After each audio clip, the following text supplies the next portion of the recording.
それでは時間になりましたので始めさせていただきます。トレーダーのドロです。よろしくお願いします。ちょっとね、今日声が、病み上がりでして、月曜日の夕方ぐらいからかな。ちょっと調子を崩しまして、で、2日ぐらい、ごまかしながら寝たりして、で、だいぶ良くはなってきたんですけども、今日なんとかね、1時間は、ライブをやりたいなと思って、参りました。はい。で、今日の16時間ダイエットって、ずっと僕9月ぐらいからやってたんですけど、やっぱ弱点というかありまして、病気になるとですね、この16時間ダイエットやっぱできないですね。で、9月の中旬から、始めたんですけども、で、だいたいね、今のところ6キロ、7キロ近く落ちたのかな？はい。で、調子が良かったんですけど、やっぱ習慣がもう病気になってしまうと、一気に習慣がつかなくなって、やっぱ薬を飲んだりするから食べたりとかするんですよね。で、空腹の我慢ができない。なので、今週1週間はね、もう薬も飲んで寝て、で、やっと多分ちょっとリバウンドしたっていうか、と思うんですけど、しょうがないですけどね。また元気になったらね、またこのダイエットっていうか、これ始めていきたいな。あと、サウナもやっぱ入れなかったですね、今週。なので、なかなかやっぱ健康でないと、こういうダイエットとか、こういうこと、サウナもそうですね。なかなか難しいですね。そういう風に感じました。はい。という話で、今日最初なんですけども、こちらの、方ですね。実は高校生の子たちが明日で、なんていうのかな、定期テストがね、期末テストが終わるので、今週結構僕も体調不良で辛かったですけど、なんとかね、生徒たちに迷惑をかけずに指導することができました。で、やっぱね、毎回みんなそうなんですけど、テストがあると勉強して、テストがないと勉強しない。これすごい顕著に現れるんですけど。お花、はい。こんばんは。どうも、花さん。よろしくお願いします。花さんすいません。ちょっと、喉が調子悪くて、うまく喋れるかわからないですけど、聞き苦しかったらすいませんね。よろしくお願いします。で、これがですね、僕いつも読んでる学識サロンさんの、勉強が嫌い、学識サロンさんのチャンネルですね。で、勉強が嫌いなほど劇的に効果が出る勉強方法っていうことで、10分ぐらいあるんですけど、簡単にちょっと流しますので、ちょっとこれをね、見て解説も入れていきたいと思います。皆さん勉強嫌いだと思うんですけど。今回は神奈川明則さんの著書、一生使える勉強。しめじさんよろしくお願いします。いきなり質問ですが、あなたは勉強しているときに。すいません、もう最初に言っときますけど、今日ちょっと喉が調子悪くて。集中力がなくて勉強が続かない。うまく喋れるかわかんないですけど、なんとか1時間頑張ってきますね。落ち込むことってありますよね。大丈夫です。仕事でもありがとうございます。勉強しているのに成果が出ない人にはある共通点があって、それが勉強法を学識サロンさんのということなんです。勉強のことをね、勉強法とはちょっと流してます。コンピューターペンシルのような、ごまかしてるわけです。成果が出るチート方法ではなくて、自分に合った勉強のやり方を知るということなんですよ。量ではなくて、ちょっとしたコツで、明日で圧倒的に成果が出高校生の定期テスト終わるんですけど、多分またここで抜けちゃうっていうか、で、私たちはやっぱり何回も言うんですけど、勉強と学びは違うのかな。で、例えば、子供たち、生徒たちもそうなんですけど、大人もそうですけど、テストがあるから勉強するとか、そういうふうに考えないようにするにはどうしたらいいのかなっていうことで、まあ普段のその学習っていうのをもう一回こう考えなきゃいけない。まあ、定期的にね、こういったお話はするんですけども。そう、この勉強する目的がないんですよね、みんな。お金とかある程度の時間とかが必要になりますよね。つまり自分の慣れ親しんだ習慣を変えないといけない状態になるんです。この慣れ親しんだ習慣を変えるっていうのがすごく大事かなと思います。一歩踏み出してもすぐに普段の状態に戻そうとするので、継続するのがどうしても難しいんです。ですから勉強するときは先になぜ自分は勉強するのかという明確な目的と目標を設定することが大事になってくるんです。例えばですけど、道に迷った時に地図を広げて目的地を確認してそこに向かおうとしますよね。もう勉強もそれと同じで、どうしてもやり遂げたいという目的があれば自然と続けやすくなるんです。そしてここが今日の動画で一番大事なポイントなので聞いてほしいんですが、目的と目標は違う。これをね、しっかりと理解しておきましょう。パッと見似ているので同じように考えがちなんですが、これはね、もう全くの別物なんです。目的というのはどちらかというと抽象的なもので、例えば将来社会的に弱い人を助けたいといった感じです。一方目標というのはその目的を達成するための具体的な方法、例えば弁護士になって弱者を守る、1000万円稼いで寄付をするといった感じですし、この目的と目標が明確で自分にとって必要性が高いほど勉強で続けることができるんです。まあ家庭教師やってる子でも、中学生の先生をやりたいって言ってる子がいるんですね。これはね、すごいチャンスですね。中3でこういったなんかなりたいものとかを言ってくれる。今の子って本当に高校もそうですけど、まあ、みんなそうかもしれないんですけど、なかなかこの目的とかをはっきりこう話す子ってほとんどいないんですよね。逆にそうやって言ってくれると、僕らもそれに向かってどういうことをやったらいいかって伝えられるので、すごくやりやすいですよね。あと、今ね、思うなの、私立高校の推薦入試が、すごく今多いんですよ。まあこれ中3の話なんですけど、早くから、今子供が少なくなってきて私立の推薦が多くなったので、この4ヶ月間、もう、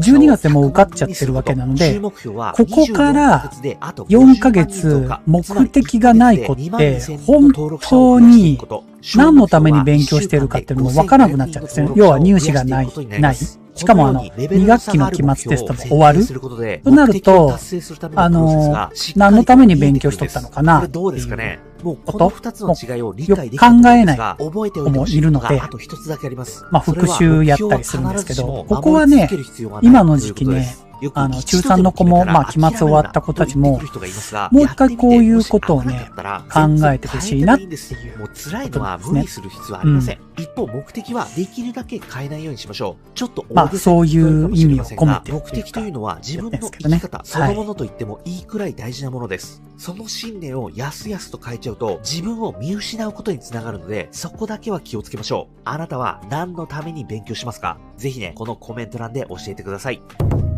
二つ目、勉強習慣の身につけ方という話です。目標を設定するのは大事という話をしましたが、せっかく計画を立てたのに、仕事や家事が忙しくて計画通りに進まないで、いつの間にか勉強することをやめていた。これね、正直あるあるです。ですから何かの勉強を始めるときは、勉強の進捗を意識することより、勉強の習慣、これを身につけるところから始めるといいんです。この時におすすめなのが、習慣っていうのがね、なんかめっちゃ楽そうな名前ですよね。この三日坊主ルールは、これ勉強の習慣がついていない子っていうのは、だいたい家でできないので、自宅でできないので、まあ、最初に図書館に行ったりするんですけど、図書館とかは、図書館とか、あと、他の自宅以外でやろうとするんですけど、その環境に頼ってしまうと、やっぱりり手帳やスマホだと続かないんですよね。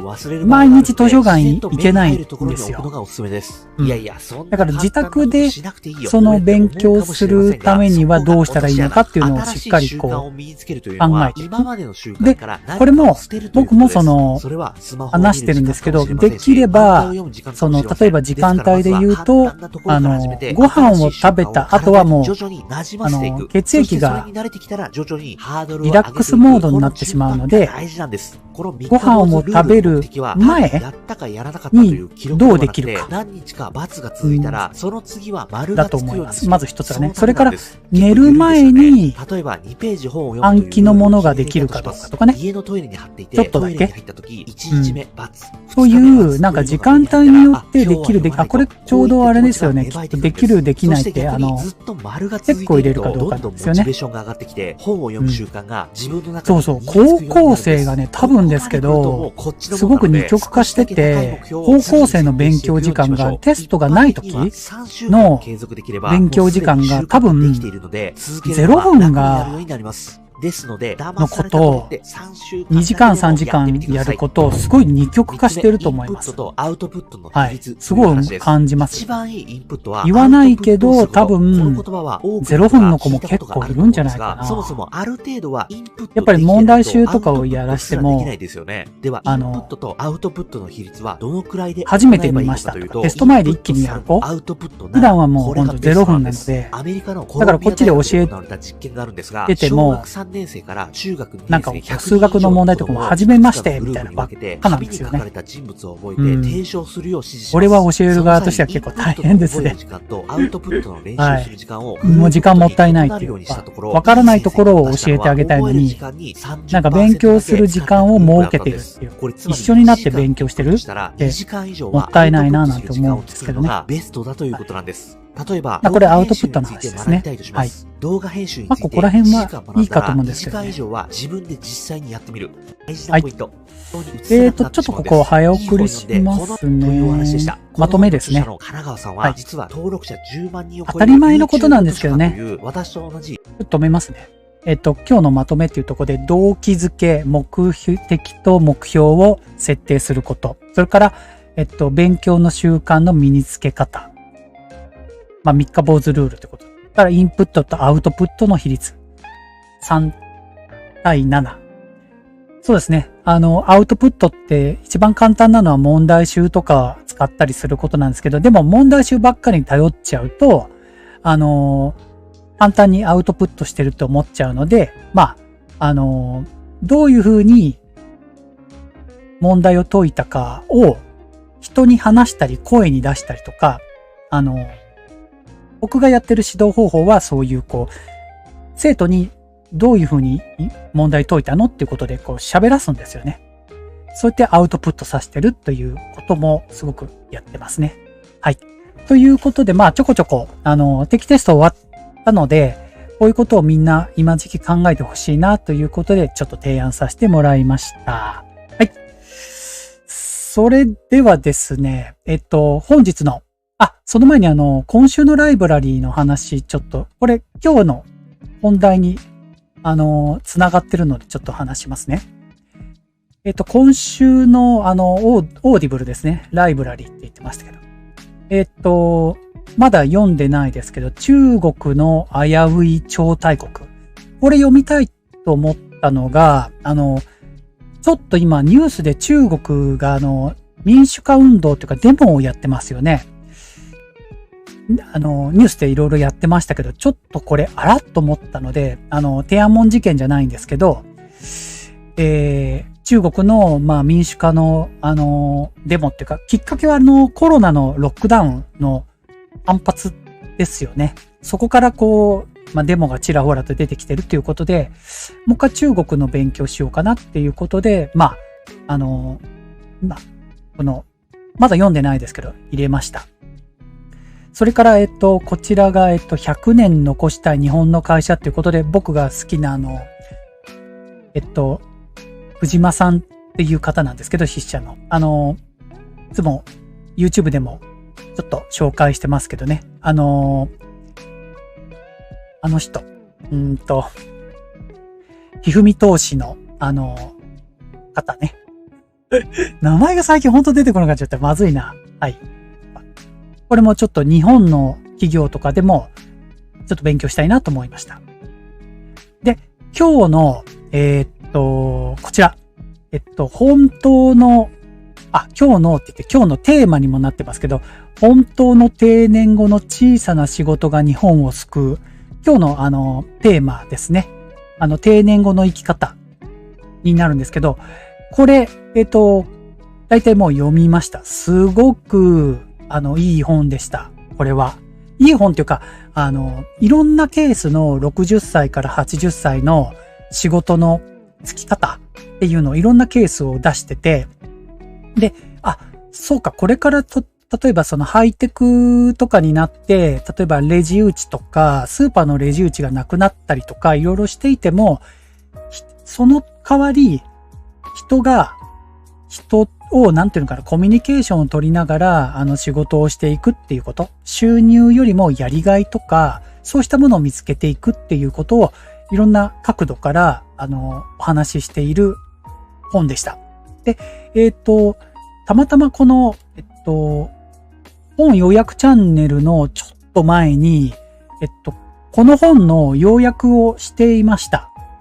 これ読んでなかった、こっちの方動画見てなかったんですけど、先に本を読んじゃったので、あれですけども、とっても良かったです。新しい本なのかな？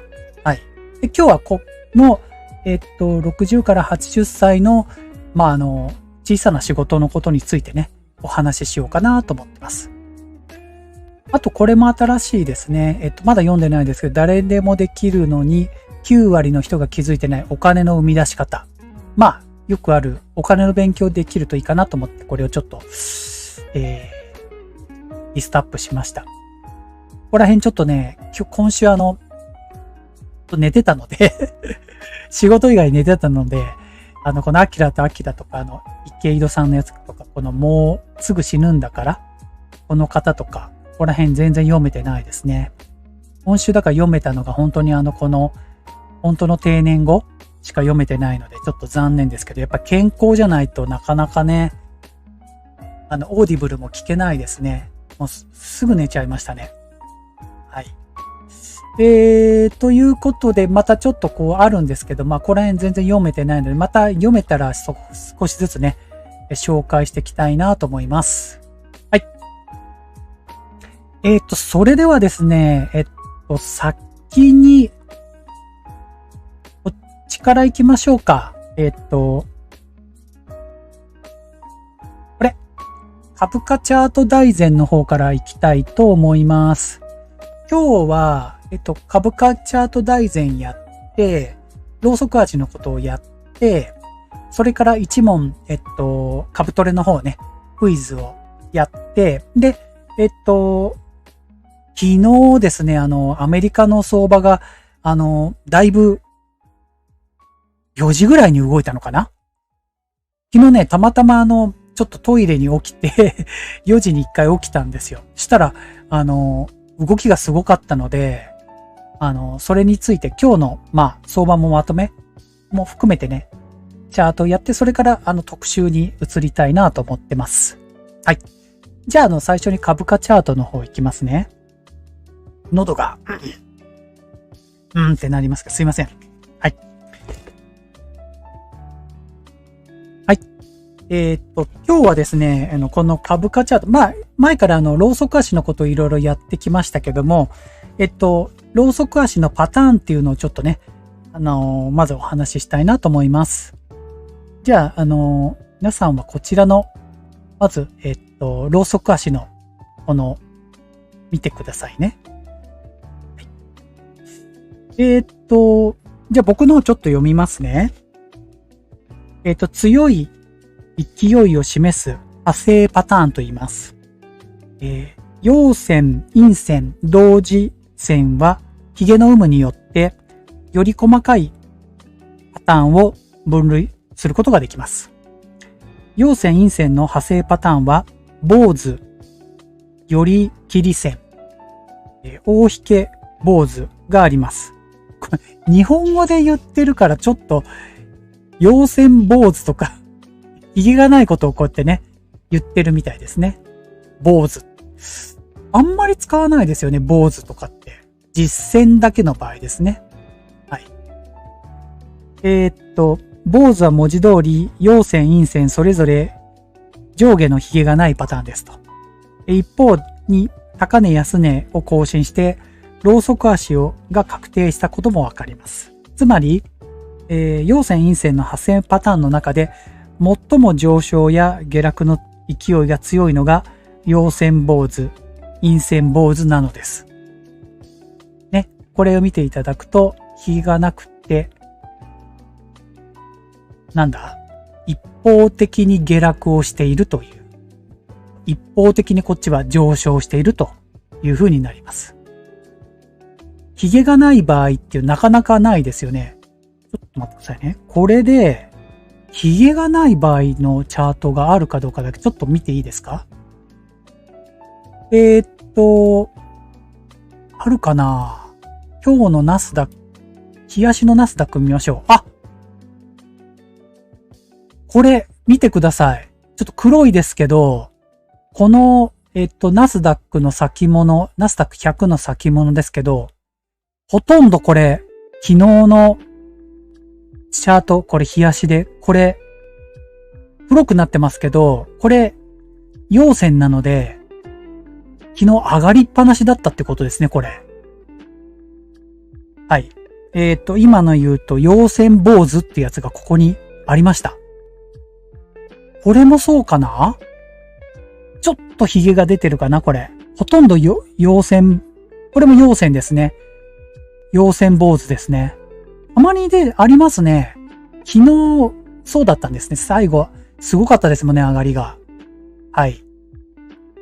という、実際に昨日あったんですね。はい。じゃあちょっと戻しますね。はい。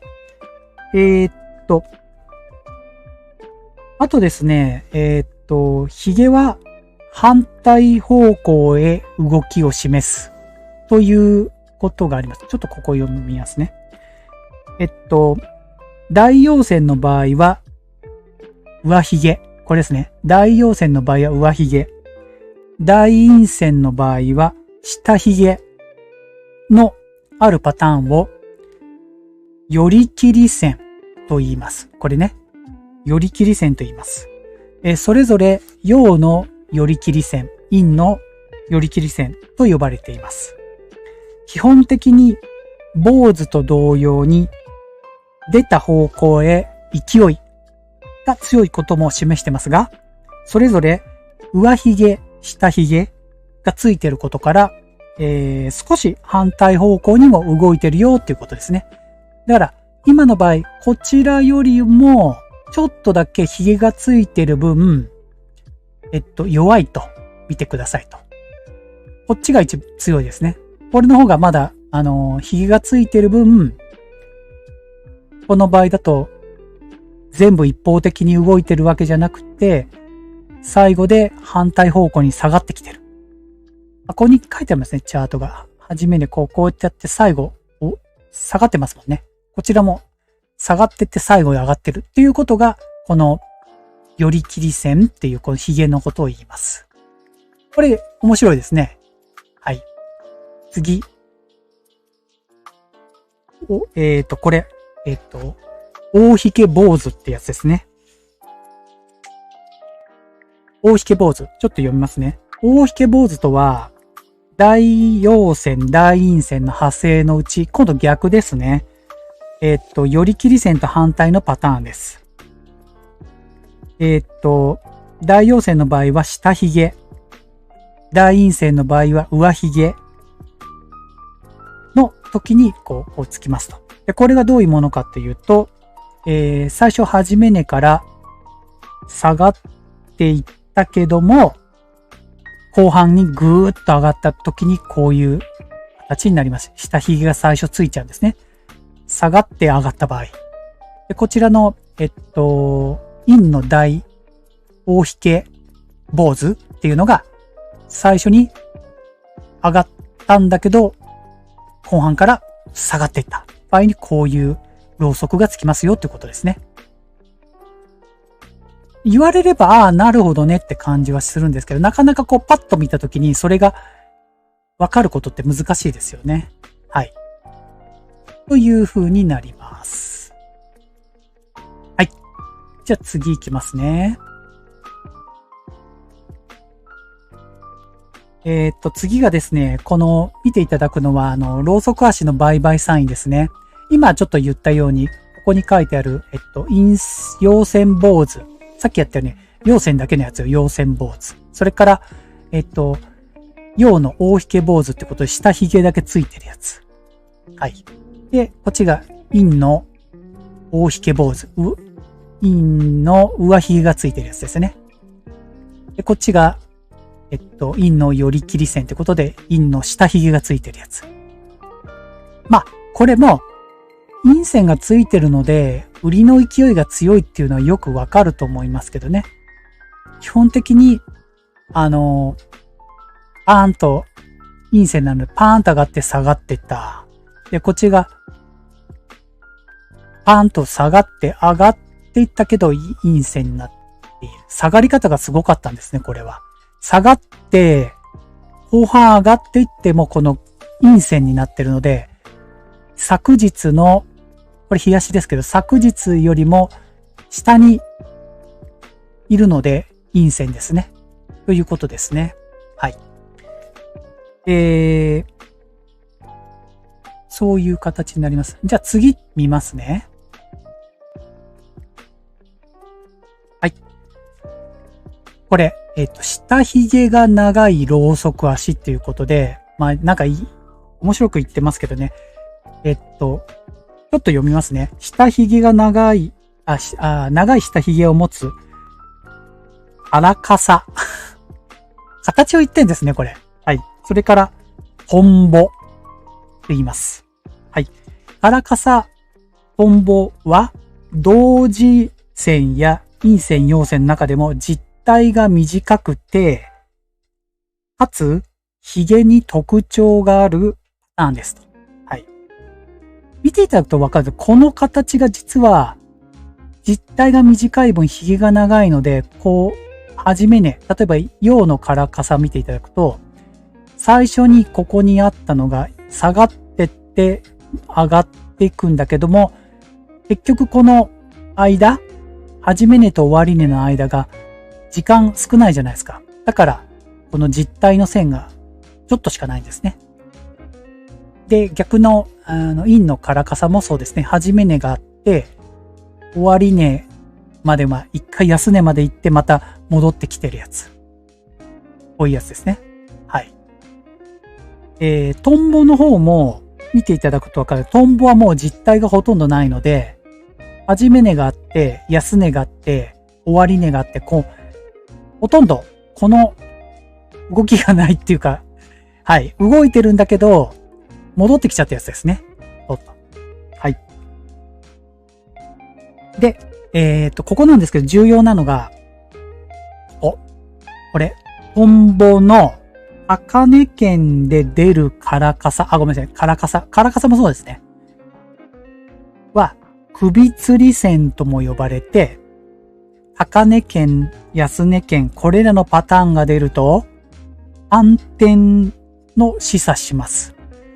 ね、上昇トレンドだったのが、このトンボやカラカサが出てきたときに、こっちね、カラカサが出てきたときには、下落を示唆するんではないかなっていうことで、反転の可能性がありますということですね。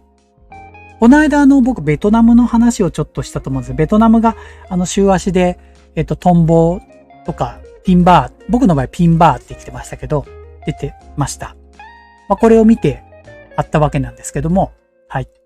そういう、これは反転を示してるよということですね。はい。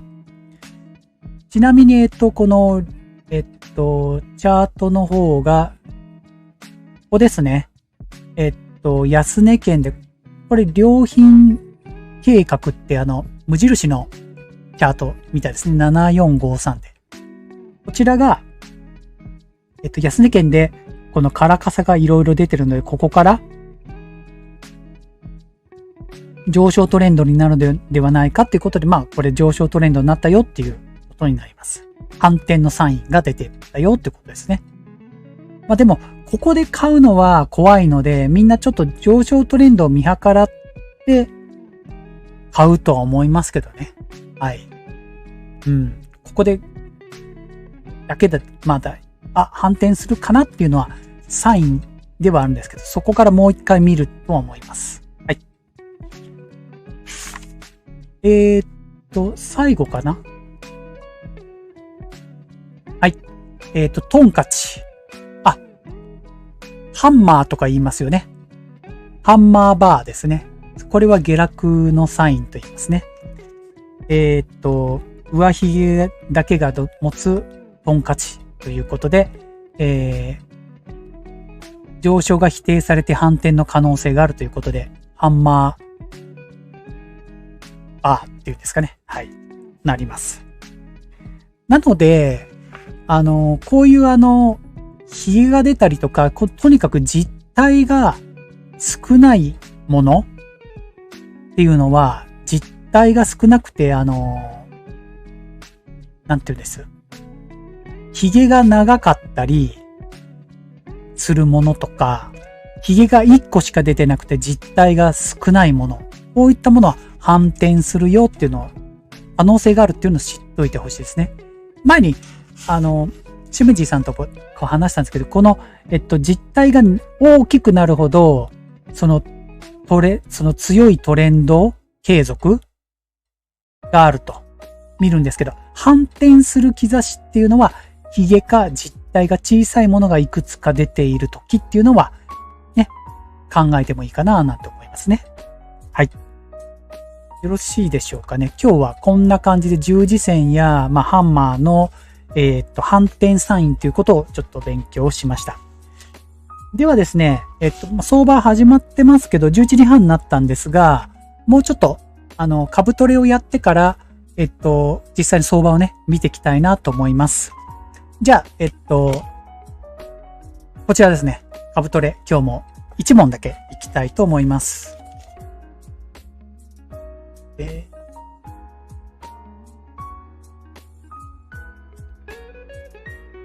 そうなんです。サウナに4日ぐらい入ってないんで、今日久しぶり家の風呂入りました。で、なんかなかなかずっと毎日外出てたので、今日ちょっとサウナ行くわけにはいかないなと思ったので、やっぱ風邪ひいてる時にね、サウナダメみたいですね。水分が取られてしまうのは、あんまり良くないみたいで、ちゃんと治ってからサウナ行った方がいいということで、明日うまくいけばもう治りかけだと思うので、行きたいなと思うんですけどね。とにかく疲れますもんね。で、風呂入って、10分ぐらいでパッと温まって、で、今日これやってすぐ寝ちゃうと思うんですけども。はい。そんな感じです。はい。じゃあ行きますね。じゃあ行きましょう。今日も移動平均線と、このヒゲのチャートをちょっと見ましょうね。27番。移動平均線と週足チャートになります。と読んでいきますね。見えますかね。はい。東証一部上場9社の9ヶ月週足チャートです。売買高と13週、26週移動平均線が書き込まれています。こうなってますね、今。はい。では、これは、このチャートを見て、売りですか買いですか様子見ですかどうしますかっていう問題です。さあ、どうでしょうか。まず、ちょっとヒントもいきますね。まず13週移動平均線は、太い、こちらの、これですね。これが13週移動短期の移動平均線ですね。それから、26週、長期の移動平均線は、こちらですね。はい。で、9ヶ月間で。シメディ、直前でクロスしているから買いに1票。ここのクロスですね。はいはいはい。売買高も出てるし、どうなんでしょうということですね。ここがクロスして。はい。ちょっとその間ヒント読みますね。ヒント。ローソク足だけでなく、売買高にも注目。売買高の変化に有用な情報がたっぷり詰まっています。まず、9ヶ月前に暴落したをはじめとしたとき、売買高の変化に気づいてくださいと。はい。暴落の最終局面で、売買高が急増しているのがわかります。下げ続ける株価に耐えられなくなって、投げ売りしてきた投資家がたくさんいたのでしょう。その後、株価が底打ち始めてから、売買高は減りましたが、お花、ゴールデンクロス出ているのでなるほど買いにします。はい。足元の株価が急騰するところでは、再び売買高が急増しています。まあ皆さんだいぶ、しめじさんもお肌さんもだいぶ勉強されてきて、長期のこうタイミングとかもね、分かってきましたよね。この売買高大きいですね。もう見てくものが、ローソク足のこの強い、このローソク足と、ね、から、この売買高の大きさっていうのと、まあ、移動平均線のこのゴールデンクロスもそうですしね。いろいろこう、材料は分かりやすいと思いますね。もうシンプルに、こうやって見ていってもね、いいかなと思います。さあ、ちょっと言ってみましょうか。答え。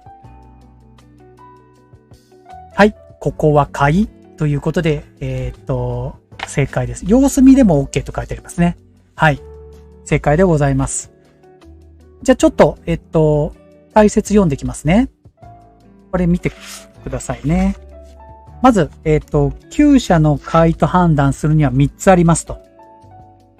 1番、大陽線。この白いとこですね。はい。長い陽線を立てたこと。次、2番。これ、売買高が急増したこと。3番。13日、26日線の、移動平均線の傾きが上向きに変わった。ゴールデンクロスして変わったこと。いや、皆さんもう本当に、はい。その通りでございます。まあ、なかなかこのゴールデンクロスだけで、はいってやると怖いとこがあると思うんで、きっとその確定するときには、この売買高と、ここを見たときに、ね、本当はここで買いたいけど、まだここだとね、ゴールデンクロスだけだとね、信用ができないところがちょっとあるかもしれないですよ。ただこの今の直近の、この売買高とこの実践の大きさを見ていただいて、買いを出してもいいかなと思いますね。はい。もう皆さん言うこと正解でございます。特に重要なのは1と2ですと。何らかの好材料が出てって、1と2っていうのはこの大陽線とこの売買高ですね。はい。好材料が出て、買い手が大急ぎで買い始めたことがわかります。売買高に伴って急騰し始めてから1週間しか経っていないので、まだ相場が新しいです。ここで買えば買ったばかりの上昇相場にうまく乗っていけると期待されます。様子見と判断した方はどうしてそう考えたのでしょうか。暴落前、ここがね、1950円、ここが一番最初。近づいたので、戻り売りが出やすい。暴落前の高値を抜けてから、買った方が良いと判断したならば、それも OK ですと。まあ、ここをこの1950を抜けたと思ったら、ここで買ってもいいよってことですね。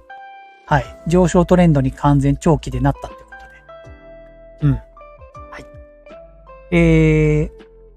ということで、ただ、暴落前につけたのは、9ヶ月前のことです。これね。小さくした。はい。9ヶ月も経たないうちに高値で買った短期筋はもう売り終わってると考えられます。大底圏で売買高急増しているので、ここですね。急増しているので、そこに短期筋の保有株はかなり投げ売られたと思われます。はい。ということですね。これなんですけど、またちょっとだけ、今のチャートをちょっと振り返って、ベトナム見ていいですか？ちょっとベトナムも今そういう動きをしていたので、これですね。はい。見てください。まずこのベトナムがですね、昨日、今週この売買高が異常に高くてですね、また。はい。今日今ちょっと落ちてますけど、でも、日足で見ていただくとわかるんですけど、この平均線とかもまだクロスしてませんけど、売買高が異常に高くて、このトレンド、ここのね、14.6 を一回パーンと抜けたんです。今日、今14.6 から抜けて、今、ちょっと下がってますけど、これもしかすると本当に上昇トレンドに入っていくかなっていう動きをしています。この売買高と、まだ移動平均線クロスしてないですけどね。で、こちらの方のシグナル、これ見えないかもしれないですけど、バイというシグナルが出ました。はい。ここね。これ、スーパートレンドっていう、指標を使ってます。24時間の方のライブでも使ってるんですけど、はい。世界で今上昇トレンドに転じてるのがちょこちょこ出てます。はい。なのでまた今日相場見つつちょっとね、ここら辺解説も入れようかなと思います。はい。ということで、株取りは以上になります。それでは、相場の方ね、ちょっと今日の動きを見ていきたいと思います。はい。まず、FX の方からいきます。はい。ドル円が、見てください。136まで下がってます。すごいですね。1日で 2.29。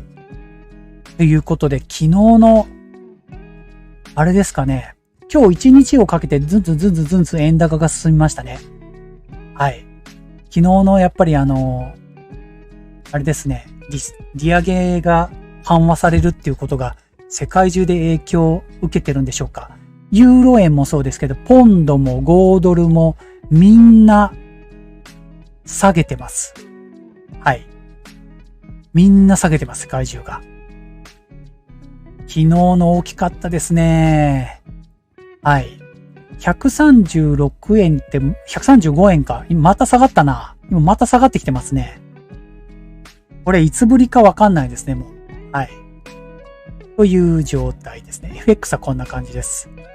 日経見ましょう。日経ですけども、高い位置で推移しています。まあ、高い位置って全然3万ドルとか3万円とかそういうわけじゃないです。28,000、ワールドカップ始まってからずっとこのあたりですね。28,200ということで、あんまり動きがないです。高い位置を推移している感じです。でもマザーズがいいので、まあ、いいネタがあるわけじゃないんですけど、アメリカの関係だとは思いますけどね。はい。まあ、28,000のところをうろうろしている状態です。はい。それではアメリカの方ですね、見てみましょう。はい。先物を見てもらうと、これ、先物の方がSP500 が4100に近づいてるのは、これ昨日の夜中の4時からの上昇で、今日自体はスタートしてますけど、そんなに動いてません、まだ。だけど、プラス圏に来てるですね。はい。昨日あんだけ上がったのに、昨日ナスダックも 4% ぐらい上がりましたよね、終わり。はい。だけど今日も上がってます。大きいですね。金利、見てください、金利。米国債の金利が 4.3 まで落ちました。まあ、一気に落ちましたね、これ。多分 4.75 とかこのあたりかなと思うんで、ちょっとこれ一気に落ちすぎだと思いますけど、まあこれ落ちて株が上がった。ナスダックも1万、まあでもまだ 11,500 ですので、そこまで上がったわけではないですけどね。はい。半導体も昨日すごかったですね。はい。上下金利も10年債も 3.6 っていうことで、1日で 4% も落としたということです。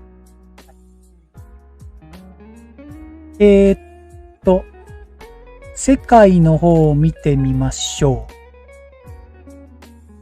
世界の方ですけども、中国変わりません。中国あんだけなんか騒いでる割には株価は変わらなくて、今週中国は上がってますね。はい。香港が昨日すごかったですね。今日おとなしいですけど、18,700 っていうところまで来ています。それからインドは高い位置で推移してます。もう最高値抜けたと思います。過去最高値。インドちょっと見ましょう。コモディティ出しちゃった。ニフティ。はい。ニフティの日足ですね。見てください。ついに、はい。週足でもいいや。インド。最近でもちらほらと YouTuber さんもインドって言うようになりましたよね、きっと。はい。ついにここ、18,500? このね、週足で最高値が 18,560。ここ昨日のあたりから抜けました。今週抜けました。はい。まあ、ここ強いサポートになると思うので、18,500 は切ってこないんじゃないかなと思います。はい。もう世界では珍しいと思います。はい。ということで、インドがついに最高値に達して、なんか本当に今年の SP500 じゃない、去年の SP500 じゃないですけど、いい形になってきてます。はい。ベトナム下がってますけど 1% なので、昨日がまた 4%、今週すごい上がってたので、そんなに調整ぐらいですね。で、ヨーロッパも高い位置でいます。特にイギリスが高い位置に戻ってきましたね。やっぱ首相が変わってからかなんか、じりじりと戻しましたね。イギリスが先に。7,560 まで来ました。ちょっとイギリスも見ますね。UK100。はい。これ、日足に戻します。見てください。V 字回復してますね。イギリス、100ですね。こう見てください。もうずーっと、でも、これ気になってるのは、ちょっと、売買高が多いわけじゃないです。だからすごい売り込まれてるんですよ。で、でも、そんなに売買高が多くないので、これはちょっと、上がってはきてるけども、ここのね、今日、習ったと思う。出来高が少ない分、テクニカル上のこともちょっとあるのかもしれないなと。はい。売り勢がちょっと買い戻されてるとか、はい。売ってる人が多いかもしれませんしね。これで、もしこの売買高が高くなったら、このイギリスは本当に、ここですね。7,500、ここ抜けてきて売買高が増えてきたら本当に上昇トレンド。今ちょうど戻したとこですのでね。はい。これ。ずっとここ、見えますかね。7,500 のあたりでずっと、上がったり下がったり上がったり下がったりしてますよね、イギリスは。抜けてきたらすごいですよ。ヨーロッパでこういうレンジ抜けてきてるところないですからね。はい。イギリスは注目していいかなと思います。売買高が少ないので、はい。この出来高っていうかがね、増えたらこれは買いですね。はい。はい。トルコも調子いいです。南アフリカ戻ってきました。これ今日悪いですけど、昨日良かったです。ブラジルもね、戻してきましたね、ちょっと。はい。コモディティいきます。ゴールド見てくださいよ。1800いきましたよ。これなんでゴールドが最近このハードコモディティ今日いいんですけど、最近高いんですよね。ゴールド、シルバーが。これ、なんででしょうね。これちょっとわからないです。コモディティがここいいんですよ。はい。ビットコインとか関係してるのかな？逆相関してんのかな？ゴールドとシルバーとかが買われてます。それから原油がちょっとおかしな動きをしています。今日、昨日ぐらいからグググッと上がってきてます。ガソリンが上がってる関係もあるかもしれません。はい。ガスは上がったり下がってそんなに変わってませんね。大豆コーンが落ちましたね。大豆もちょっとだけ落ちてます。まだ、ちょっと大豆はちょっと前上がってましたね。なので、ソフトコモディティは今まだレンジ相場です。もうちょっと下がってこないと、ね、インフレ。でもインフレ緩くするよっていう話は出てるのでね、ここがもっと下がってくると、ソフトコモディティが下がってくると、本当に株価が上がってくると思います。はい。はい。仮想通貨今。じゃあこんな感じですね。じゃあ SP500 見てみましょう。今日一日の。ちょっと小さいですね。今日動きがあったのは、コストコが、これ決算でしょうね。こけてますね。マイナス 5% です。ほとんど動いてないですよね。くすんでますもんね。若干、メタがいいのかな？ 2% 上がってますね。メタが。くらいですね。もうほとんどあんまり動きがないです。今。はい。薄い緑ですけどね。はい。僕の顔もなんか真っ赤っかにならなくてよかったです。言ってましたよね、そういえば。積んでるからね。同化しないですよね。はい。はい。今日はそんな感じですね。はい。じゃあ、最後特集の方行きたいと思います。戻してすいませんね。はい。今日の特集はですね、今日お話ししたように、定年、この前にも一回紹介したんですけど、定年後の大正解っていう雑誌というか本ですね。最近なんか雑誌のような本っていうのも売られてますよね。その中にある、定年後の生き方という中で働き方っていうことで、最近僕はもう定年後の働き方じゃないですけど、今自営業みたいな形でやってるので、会社とも契約はしてるんですけども、会社の契約でこうやりながら、副業というかで、家庭教師をして、YouTube 全然副業でもない。これはほとんど趣味ですよね。ただ、一日の労働時間。で、今週も、非常勤で入ってたので、僕大体一日の勤務時間とすると5時間ぐらいなんですね。多分。なので、変な話、病気になって風邪気味でも、全然今日仕事以外で寝てたら、なんとかなったっていうか、そういうこともあって、一日のとにかく労働時間が少ないので、お金もそんなたくさんじゃないかもしれないですけど、もうほとんど僕もこの定年のような働き方をしてる気はしています。だから、自分の場合はこう調整できるので、好きなことだし、っていうことなんですけども、これから例えば60歳になった時に、どういう、サラリーマンの方とかは、どういうこう、働き方になったり、生き方になったりするのかなっていうことをちょっとお話ししていこうかなって思ってます。はい。ではですね、これ、見えるかな？ちょっと大きいのでね、ここからいきますね。はい。ちょっとこれ大きいので、皆さんは、下のこのグラフを見ていただいて、ちょっとお話ししようかなと思います。見えますかね？ちょっと見にくかったらすいませんね。この表を見ながらちょっと説明もしてきます。定年後は同じ会社に再雇用でも安心しないというお話になります。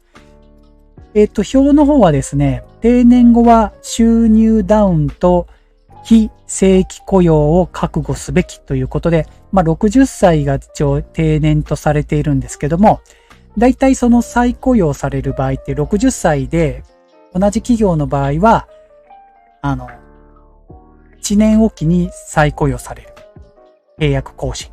で、65歳までなるのかな。ただ、収入はもう平均で 44.3% ダウンするよっていうこの表になります。はい。ちょっと読みますね。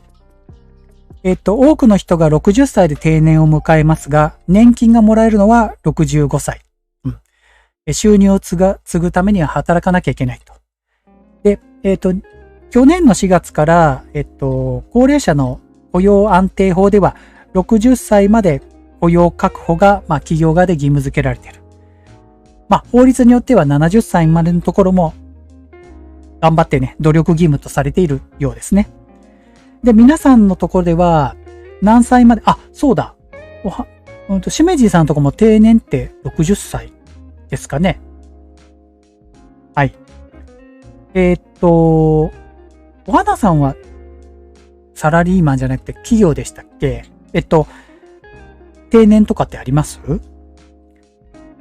皆さんはそうだ。どうするんですか？シメディ、今は60ですね。60なんですね。予定としては、定年まで働こうかなとか定年まで働いて、もう辞めるとか、なんていうんです？定年後もできれば働きたいなとかってあります？僕はもう結局は、そういう働き方じゃないので、定年もないと思うんですけどね。定年以降は働きたくないかな。そういう感じなんですね。なるほど。退職金もらって、個人経営のところなので定年ないです。そうでしたね。はい。僕と同じですね。はい。で、継続の場合はこういう1年ごとの契約で更新すると契約社員となる場合が多いようですということで。僕の場合は多分、今のその会社で雇われてる、非常勤講師っていう形で運営責任者をやってるんですけど、多分、どうなんだろう。収入1時間いくらなので、多分変わらないと思うんですけど、逆に俺1時間1000円ぐらいだったらもうやらないかもしれないですね。聞いた方がいいかな。時間給も下げられるのかな。月の収入とかはね、変わるとは思うんですけど、月収でもらってる方はね。はい。日本は多いみたいですね。お花、こういうふうに体力ある間は日数減っても働くつもりです。お花さんそうなんですね。はい。いやいやじゃなければ絶対その方がいいですよね。はい。いうことですね。これ知らない方もいるかもしれないし、若い子なんか特に知らないと思うので、60歳まで一つ区切りで、好きなことができるといいなと思いますね。はい。僕は割と好きなことなので、教育関係ですから、体力を続く限り僕もやりたいなと思ってますね。はい。ただ、教育関係だと、ちょっと変な話、自分のやっている感覚と子供たちや、大学生の子たちと感覚がずれまくってると、これは迷惑かけちゃいけないので、僕はそれと感覚がずれてたらやめた方がいいなと思います。なんて言ったらいいんでしょうね。お花、お金のこともあるけど毎日が日曜日でもボケるかなと。確かにね、それは本当に良くないですよね。本当思いますよ。はい。働く意味ってもうそういうことかなと思います。はい。はい。はい。じゃあ次のとこ行きますね。定年退職後の4つの道っていうことで、今ちょうどね、お話あったように、これ4つあります。継続しますか？それから転職しますか？あ、そう、転職もありますよね。はい。転職もあります。しめじいさんあれじゃないです？例えば将棋にまつわるところで働くとかダメなんですないのかな？ボランティアかな？ね、そういうまあ、転職っていうのかな、それ。はい。こっちか。社会貢献ボランティアの方になるのかな？将棋とかだと。うん。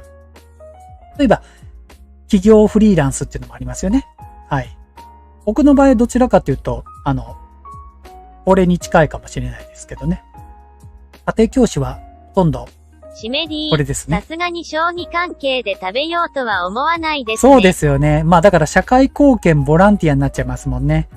だから、それに関して働くんだったらこうなるし、まあ転職っていう道もあるかもしれないですよね。はい。僕もその一つこの転職だって考えたのは、花が好きなので、前言ったかもしれないですけど、一つは、まあ、朝早く行って、花を園芸の仕事とかいうのもいいなっていうが一つ。園芸の仕事、土いじりですね。はい。もう一個は、これ体力がいるかもしれないですけど、卓球の非常勤顧問、部活動の顧問ですね。というのも、まあ、社会貢献ボランティアになるかもしれないですけど、どっちかやれたらなと思いますね。はい。まあ、この4つがあるよっていうことですね。いろいろあると思いますけどね。それからこちら、下の方にある、この間やりました。これ、ブラック定年ってやつですね。はい。仕事を辞めて引退しちゃう人。これ、実はこの間、ちょっと2、3個前の YouTube でやったブラック定年じゃなくて、もう、本当はもう一個ゴールド定年っていうのがあって、ゴールド定年っていうのは、なんか生涯まで現役で学び続けたりとか、ボランティアしたり副業して、80超えたぐらいで引退するんじゃないのっていうのをゴールド定年っていうらしいですね。はい。ここにちょっと書いてありますけどね。こういうライフシフトを実現して人生の変化に強くなろうということを言ってますね。はい。しめじさん60から何をやるかっていうのも楽しみにしていけたらいいですよね、きっと。うん。なんかそんな風に思います。僕はもう結構自分の中でお金じゃない部分って結構あって、楽しんでってる方なので、かなり充実しているから、体力とともに仕事の量を減らしていくかもしれませんけど。うん、そんな感じですね。はい。じゃあ次行きますよ。シメディ、それまでに生きがいを見つけられれば。そうですね。はい。でも、将棋の何か関係は増やしていくのはいいんじゃないですかね。ほんとそれは思いますけどね。でも今の仕事で何か興味のあることが あればまたいいかもしれないんですけどね。うん。はい。じゃあ次行きますよ。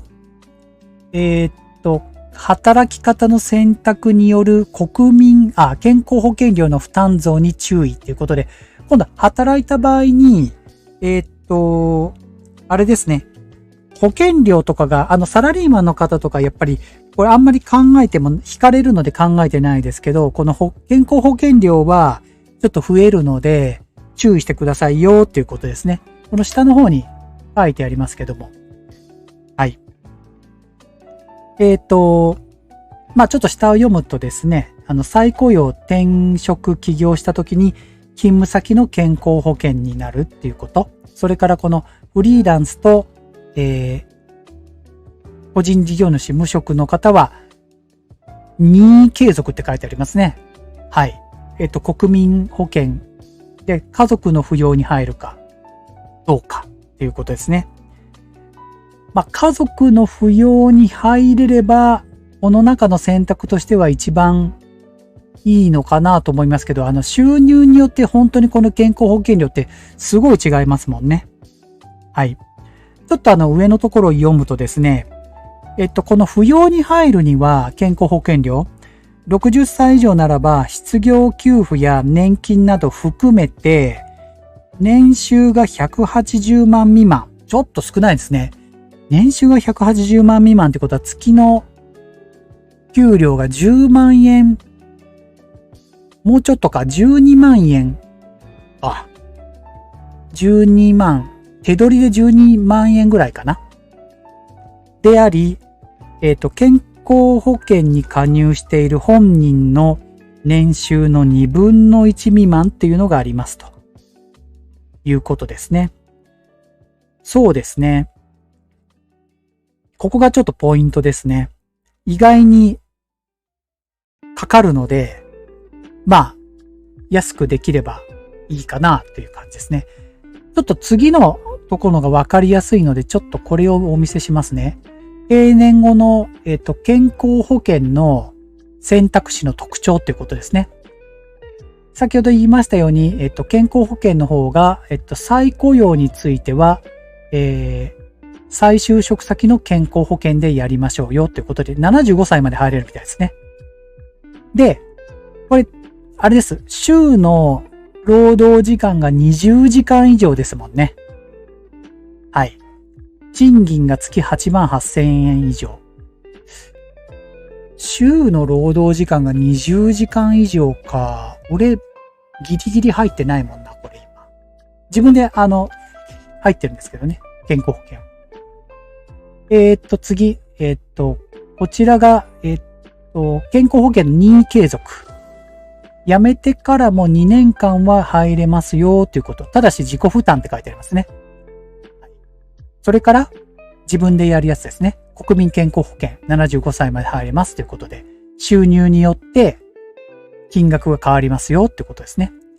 で、まあ一番これがいいんですけど、安いんですけどね。家族の扶養に入るという形に戻す。ただ年収がさっき言った180万円なので、180万円でやれるかどうかですよね。60歳から。月収10、どうですか皆さん。60歳超えてから月収10半万ぐらいで手取りやっていけるかどうかですね。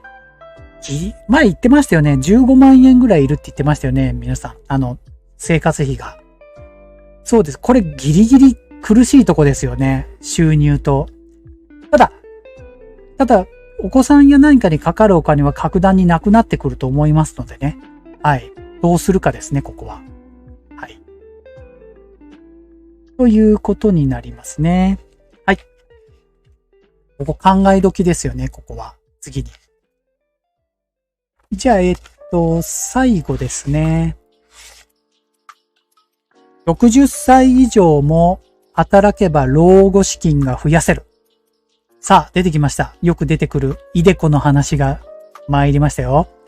60歳以降も働く人に朗報ということで、確定拠出年金制度改定の3つのポイントということで、まあこれよく言ってますけど、毎回言いますが、NISA とともに出てきたイデコであります。イデコ自体は確か、2017年から出てきた、年金の上乗せの非課税の投資できるやつですね。はい。ここ3つのポイントということで、これ改定が今年の秋に行われました。この間行われたんですけど、全然みんなイデコ変わったから、増えたとは思わないですけど、なんか加入者が増えたって感じしないですけどね。まず、この企業型 DC、企業では、この年金を積み立ててくれたりしてるところがありますので、それを企業型 DC と言いますね。加入年齢が70歳まで拡大しました。はい。ここが一つ。それから、イデコの、未加入年齢。今まで、60歳までしか、確か、イデコは入れなかったのが、65歳からまで入れるようになったってことで、これね、多分ね、70歳まで伸びると思います、きっと。多分定年が70歳になれば、このイデコも70歳までになると思いますね。まあ今65歳まで入れますよってことですね。それから、企業型 DC の加入者ってことで、今まではこの企業 DC を、企業が積み立ててくれたお金とか、企業に DC で入ってる人は、個人でイデコっていうの入れなかったんですけど、入れるようになったんです。要はダブルで積み立てる企業型 DC とイデコで2つできるようになったってことですね。で、その加入の金額も2万いくらまで月々良くなったんですよね。はい。ということが、まあ、朗報なのかなと思います。はい。まあ、この上にちょっと書いてあることは、今パッと説明しちゃったので、特にいいかな。最後こちらの方を見てください。はい。まあ、よくある話ですけどね、人生100年時代や50代、60代でも長期分散投資ができるということで、イデコの内容が書いてあります。フリーランスは月々が68,000円までできます。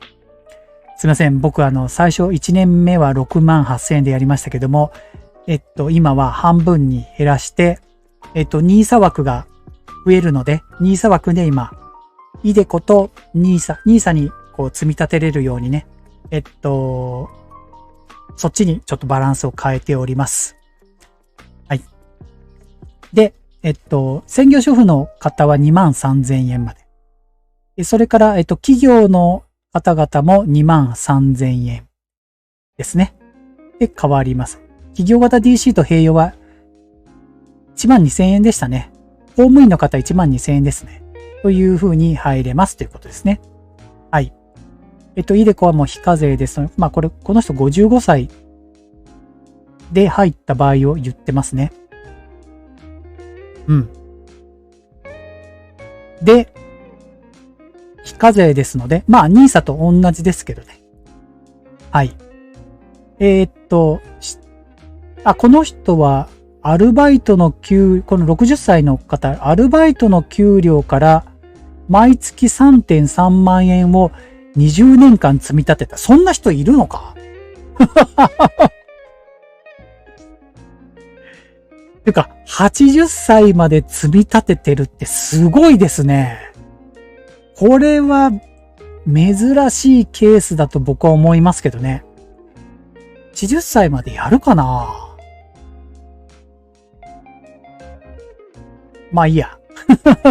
本当かなこれ。80歳で1000万円強の老後資金をゲット。運用資金が 291.4 万円。積み立てが792万円ということで、まあ20年やったらこれ年利何パーでやってんの？何パーなこれ。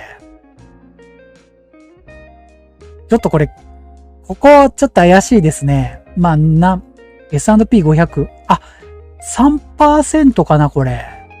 でやってますかね。はい。ということらしいですけど。いや、まあ、ここまでは、まあ、これ言いたいのは60歳からでも、積み立てて、やれば、イデコとか、NISA とかでやってもいいよっていうことだと思うんですけどね。とにかく、少しでも働けて、60歳からでも積み立てていけば、まあ、人生100年なので、まあ、80歳ぐらいまで、まあ、年金をもらいながら積み立てもできるよっていうことが言いたいんだと思います。やっぱね、健康寿命もあるので、ちょっと僕的には80まで人によって80歳まで働けるかどうかってちょっとわからないんですけどね。70代が、健康寿命が72なので、今、75歳までがポイントじゃないです。だって、こんな言い方でお金が、例えばあっても75歳で動けなくなったら、価値って、全然ないっていうか、ね。お墓とかもそうですけど、お金はかかるかもしれないんですけど、葬儀とか、そんなに貯めてもね、だから75歳ぐらいポイントかななんて思いますよね。はい。というお話でした。すいません。とにかく、私たちは僕もそうですけどね、これずっとやっていきたいと思うので、60歳になっても、まあ、70歳になってもこうやって働き続けていることを示してね、積み立てイデコのこととかもね、経過を見つつ、まあ、できたらななんて思いますね。